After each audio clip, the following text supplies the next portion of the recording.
all pro all the time. He called back. He didn't leave a voicemail or anything. He's scared. So what we have, again, big news. It looks to be about 1,800 square feet. It's closed on Sunday, for the love of God. So let's call and see what the scenario is. We understand it's a landlord, just one suite, so it's a little bit unique, right? Because he doesn't own the whole strip mall. He just owns his little slice of heaven there. And that does happen. That's the way we believe it works. And you understand, I mean, the goal here, to be academic, collect more money in rent than you are in running the laundromat. Let go of the reins. Be smart. If he's making $3,000 a month, he shouldn't collect $2,000 in rent unless it's a lot of work. Right. But he's not doing shit. All right, here we go. Stand by. Dom. This is Dennis. This is who? Dennis. Here's Dom. Hold on. All right, thanks.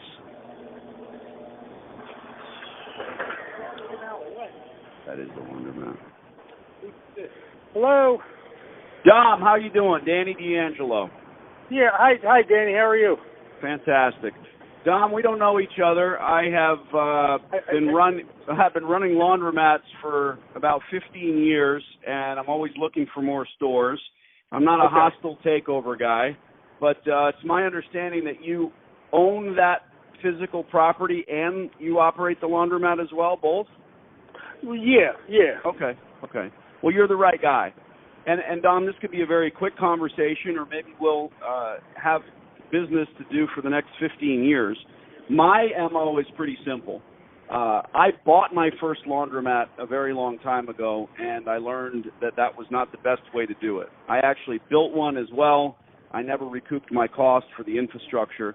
So my partner and I, we've been inside your laundromat. In fact, we came by on a few separate occasions, and I'm not here to hurt anyone's feelings. I'm not trying to push anybody out.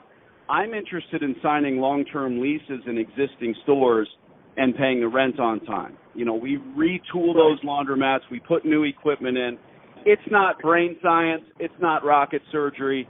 It's fairly simple. But this is all I do, Dom, so I have the time and energy to, you know, make sure that I'm marketing the stores, et cetera. Right. I want to lay my cards on the table. Frankly, Dom, I'm after infrastructure. I don't want to build the stores from scratch. I certainly don't want to buy them at any cost. You know, some people are selling them for $50,000, and investors say, "Oh, that's a good price." But why pay $50,000? My question to you is fairly simple. I hear a front loader in the background that sounds like it needs a bearing job. I know exactly what that is. Yeah. I mean, right now, I'm trying to get some stuff in the dryer, but I mean, not to cut you short. I mean, now, I mean, I still need to be here for a few more years, you know, and maybe after that, I'll see what I want to do. But I mean, like right now, this is my only source of income. You know. I hear you. The only source of income. God bless. Well, Dominick, you know, here I am reaching out to you while you're there at the store, while you're working at your daily. You know, call me anytime, day or night. We can talk about it. But here's the hook. Here's the difference. And I'm not a guy that does a lot of research in the background and tries to sneak my way around. I'd rather call, have a handshake, get it done. These are thoughts for you. If you're making $10,000 a month net, if you're walking away with $10K a month, and you're working in the store 7 days a week, then it may not be worth your time. Now, that's just one scenario. It's not even a guess. I'm just throwing a number out. If you're making $2,000 a month and you're working in the stores 7 days a week, it's definitely not worth your time. And that's the point where my interest is. I'm saying to Dominick, Danny wants you to turn yourself back into a landlord, start collecting a rent check, and step away from that business. Now you're an investor rather than an operator. And I don't know when that makes sense for you. I don't know how 2 years is going to change other than end up with more wear and tear on your equipment. I'm not interested in the equipment. I'm not interested in buying the business at any price. My intrigue is getting you back to landlording. What Right. what did you do originally back in the day, and what brought you to this laundromat space? Oh, well, I worked at the refinery up the street. Okay. The old BP. Right. And back in '96, they sold the refinery to another company, and what they did, they laid everybody off. They got rid of us all, and I didn't know if I was going back to work. So that year that I was out of work, I did all the work in here, and we opened the laundromat because I figured if I wasn't going back to work, at least I'd have another job, you know. Right. So well, that's basically what what we did. You know, we bought the property. We had Maytag come out and they laid everything out for us. We bought all the equipment brand new. I had plumbers, electricians, cement guys, everybody in here to actually put the laundromat in, Right. So, back then, 22 years ago, I probably put $250,000 into this place, Right. Between all the renovations, and all the equipment and everything, Right. So, because, there was nothing in here. It used to be an old Salvation Army. So there was actually nothing really here. And this is not for my benefit, but for yours. You sound like a salt of the earth, the kind of guy like my dad was. You've been working your whole life. Have you considered selling the laundromat? I'm sorry, what was that? Have you considered selling the laundromat? Well, like I say, for a few more years, it's my only source of income right now. You know what I'm saying? Like, I did it back then because I didn't know if I was going to back to work or not. So I put the store in so I have an income. I ended up going back for 5 years until 2001, but after that, then I just, I've been here ever since. So right. And here's the thing: the more you push and wear and tear that equipment, the less value that you have. And this is not for my benefit, but for yours. I understand that. Yeah. Are you actually closed every Sunday? Yes. Well, we just started being closed about 2 or 3 years ago because I wasn't as busy as I used to be, and a lot of my helpers, people that used to help me here, a lot of them passed on, and so I'm basically the only one really here all the time, Even my wife 4 years ago, she died. So, I figured, I wanted to get one day out of here, But, Don, every single one of my stores, we do half of our business on Sundays. Half. Right. Well, mine used to be that way. But, it just it died off, So that's why I decided just to be closed, Are you doing well with your wash dry fold, with your drop off? Because you're in there working every day. I'm wondering if that's a big business for you. Well, yeah, I do pretty good with that stuff. See, I do a lot of the work for like J.J. White, like the contractors. See, that's what actually keeps me here. These are uniforms that we actually do for the refineries. So right. I do a lot of that work. That keeps me pretty busy. Matter of fact, we just finished the job. It went from August to December. And it was all Nomex coveralls. And we were here 16 hours a day. We were pushing Dominick, about this 400 to 600 coveralls through here a day. This might blow your mind.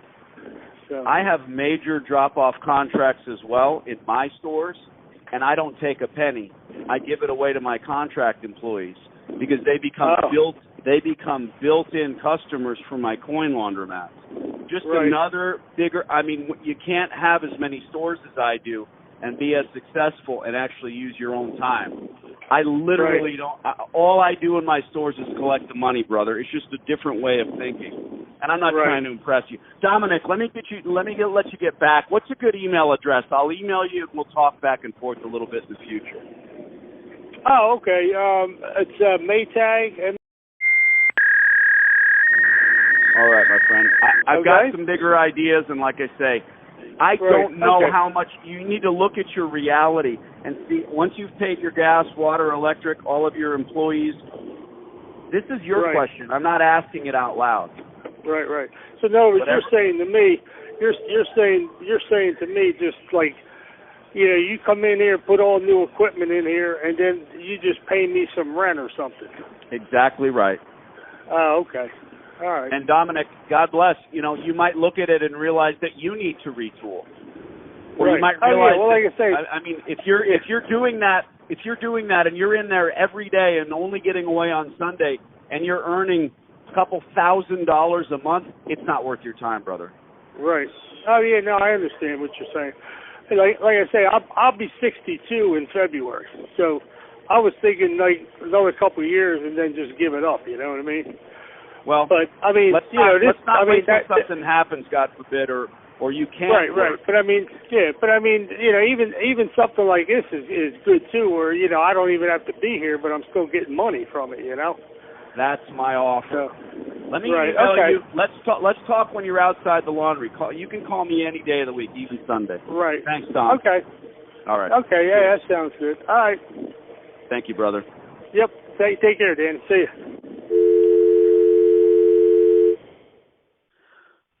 Wow. Man, that was fun to listen to. I don't know how I feel. I mean, I'm a businessman. I'm cutthroat, but I'm not going to try to destroy a guy who's in there. I can hear the stinking machine spinning away, and I know what a 60-pound Dexter machine that needs a bearing job sounds like. And I throw that out there, and he's like, "Yeah, you're right."